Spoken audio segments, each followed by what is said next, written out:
This just in, Caitlyn Clark is out for at least 2 weeks. Caitlyn Clark, somebody who was responsible for 26.5% of all WNBA economic activity last season, including revenue from merchandise, ticket sales, and television, is out for a minimum of 2 weeks. Minimum of 2 weeks, more like 4 to 6 weeks. Everything changed. The WNBA Commissioner Kathy Engelbert, team owners, players, sponsors, fans, everyone riding high on the Caitlyn Clark wave just got a brutal wake-up call. In a single moment, the league's golden goose went down. And the people in charge, they're scrambling, panicking, pointing fingers. But let's be crystal clear, they only need to look in the mirror. The Players Association, the team owners, that just like that, all this fanfare, all this interest, all this newfound attention on the league can disappear overnight. Caitlyn Clark is officially out for at least 2 weeks with a left quadriceps strain. This marks the first time she's missed a non-preseason game since her sophomore year in college. The Indiana Fever are sitting at 2-2, and Clark has started all 4 games, putting up a stat line that would be jaw-dropping for any rookie: 19 points, 9.3 assists, and 6 rebounds per game. But this isn't just about numbers. It's about what this injury reveals, about the league's leadership, its officiating, and its survival plan or total lack thereof. I'm at the game. Caitlyn Clark does not look right on the sideline. Caitlyn Clark is coming out. She has heat compression on her quad. She was playing injured. Let's talk about the red flags everyone ignored. During the May 24th matchup against the New York Liberty, fans noticed something was off. Clark's shots lacked their usual snap, her movement looked strained, and then the footage surfaced: heat compression packs on her left leg during the game. You don't need a medical degree to know what that means. Clark was already hurting, and yet she was out there, giving her all, taking hits and not saying a word. There is literally footage of Caitlyn Clark putting heat compression towards her leg. There is literally footage of her putting heat packs on her leg. Fever head coach Stephanie White later admitted she wasn't even sure when Clark got injured. "I'm glad that she did speak up, because we need to nip this in the bud," White said. Read between the lines, Clark was playing hurt for days, maybe weeks, hiding it, toughing it out, while the league let her get absolutely hammered game after game. And let's not sugarcoat this. Caitlyn Clark has been targeted. She's been bumped, grabbed, slammed, and sent to the floor harder than any other rookie in recent memory. And the officials? Silent. Refs swallowed their whistles while defenders treated her like a tackling dummy. For 2 straight seasons going back to Iowa, Clark has been the most physically punished high-profile player in women's basketball, and no one stepped in to protect her. Not the refs, not the league office, not the commissioner. This injury didn't happen in a vacuum. It was the inevitable outcome of systematic negligence. Will this be the wake-up call the WNBA needs? Caitlyn Clark is out for at least 2 weeks. Now we are going to see what you guys, not just the Indiana Fever, we're going to see what type of numbers this league can churn over without her. And now the WNBA is in full-blown panic mode.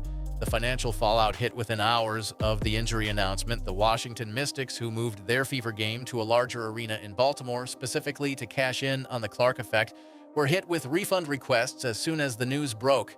Fans had shelled out money just to see her live. Now, empty seats and PR disasters. There is one thing, no doubt, that's about to happen. The WNBA teams that moved their games, this is about to be catastrophic for them. The Chicago Sky made an even riskier bet, upgrading their matchup venue to the United Center, home of the Bulls. A venue made for legends. Now, thousands of empty seats are almost guaranteed. Imagine the optics of a half-empty arena on national television. That's the kind of image that sets a league back years. Let's talk numbers. The May Fever vs. Sky game drew 2.7 million viewers, the most watched WNBA game in ESPN's history. It peaked at 3.1 million, and make no mistake, that's not because America suddenly discovered the league. It's because of one player, Caitlyn Clark. Advertisers had paid premium rates for her games. Now they're holding meetings with media buyers asking, what the hell did we just invest in? Some broadcasters are even bracing for a massive ratings collapse.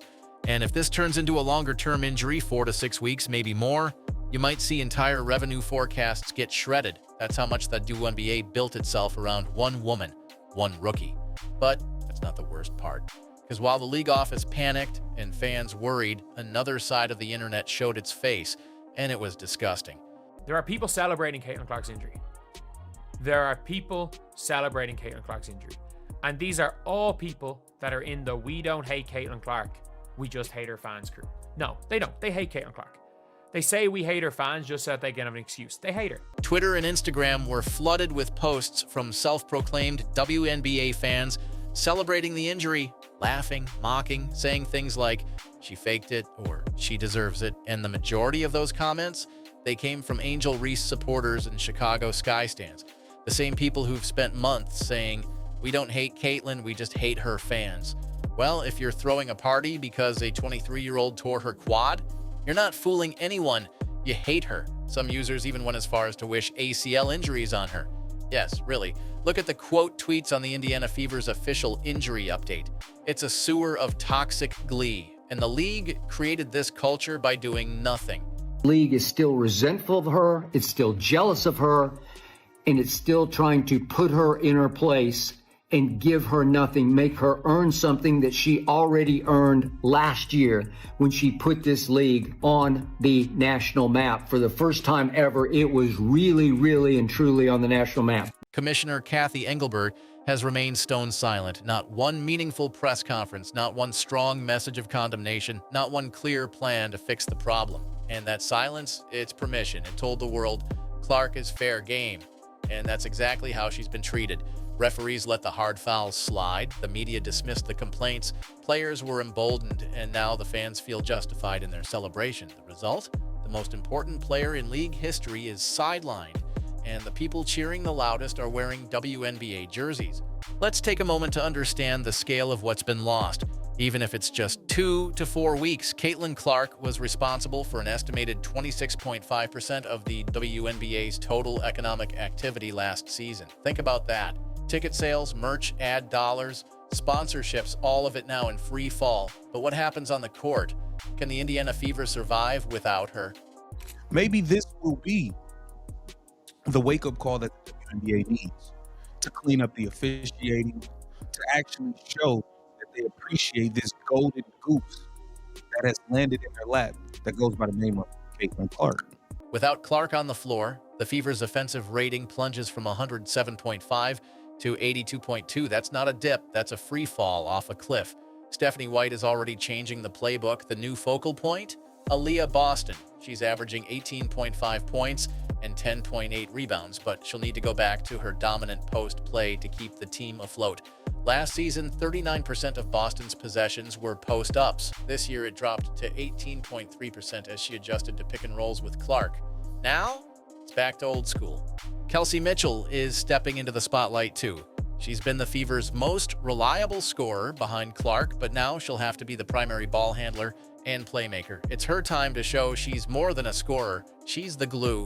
The Fever also brought in vets like Sophie Cunningham, Lexi Hull, Sydney Colson, and Natasha Howard for depth.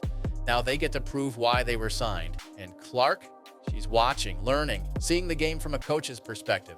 White says this is a blessing in disguise. Sometimes great players don't tell you when they're hurting, she said. We're taking the long game approach. And that's the silver lining. Clark's injury might give her the rest she desperately needed, and the mental edge to come back even sharper. She's never missed games before. This forced pause could preserve her career, help her avoid more serious damage, and let her evolve into a true floor general with a coach's eye. But make no mistake, this didn't need to happen. The WNBA had one job: protect its star. Instead, they let her get pounded into the floor, ignored the warning signs, and let their most valuable asset fall apart right in front of them. The reason just about every Fever road game is moved to that city's NBA arena, that reason, that player is obviously Caitlyn Clark. They built their house on Caitlyn Clark, and then they let it collapse. And now, as the league scrambles to avoid financial freefall, empty seats, and angry sponsors, we're left with one question. Will the WNBA finally learn, or will they just keep pretending nothing happened until it happens again? Let us know what you think in the comments. Drop a Get Well Soon CC to show support. Like, subscribe, and turn on notifications. We'll keep you updated every step of the way.